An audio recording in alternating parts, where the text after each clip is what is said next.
আমরা ট্রেনের যেসব ক্ষেত্রে অব্যবস্থাপনা রয়েছে, যেসব ক্ষেত্রে অপচয় রয়েছে, সেই সব ক্ষেত্রগুলিকে আমরা চিহ্নিত করে সেই সব ক্ষেত্রে আমরা প্রয়োজনীয় ব্যবস্থা গ্রহণ করার মাধ্যমে আমরা ট্রেনকে ক্ষতির মধ্যে কীভাবে লাভজনক করা যায় বা যেহেতু সে ব্যাপারেও আমরা কাজ করে চলছি। আমাদের মাননীয় প্রধানমন্ত্রী জনাব তারেক রহমানের নির্দেশে কাজটি চলমান।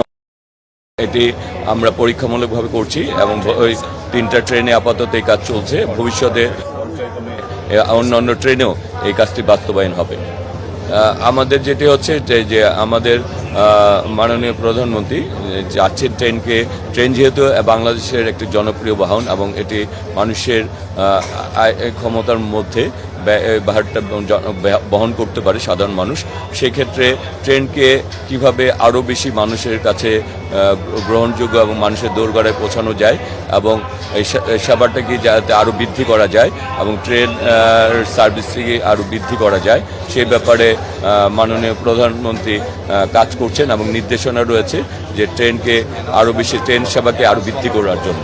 এই ব্যাপারটি আমাদের নজরে এসেছে। আমরা এর পূর্বে এই ব্যাপারে আমরা বসেছিলাম, আমরা রেল মন্ত্রণালয়ে আমরা আমাদের মিটিংগুলিতে, সেখানে আমরা বলেছি যে এই সফটওয়্যারকে কীভাবে আরও উন্নত করা যায়, সেবাকে যাতে এই টিকিট নিয়ে কোনো অভিযোগ যাতে না থাকে সেই এই ব্যাপারে প্রয়োজনীয় ব্যবস্থা গ্রহণ করার জন্য আমরা বলছি এবং এই যাতে ব্যাপারটি অব্যবস্থাপনা রয়েছে দেখে সেই সুযোগটা নিচ্ছে। আমরা সিস্টেমকে ডেভেলপ করতে বলছি যাতে কোনো সুযোগ না থাকে টিকিট কালোবাজারি করার বা টিকিট নিয়ে কোনো দুর্নীতি করার।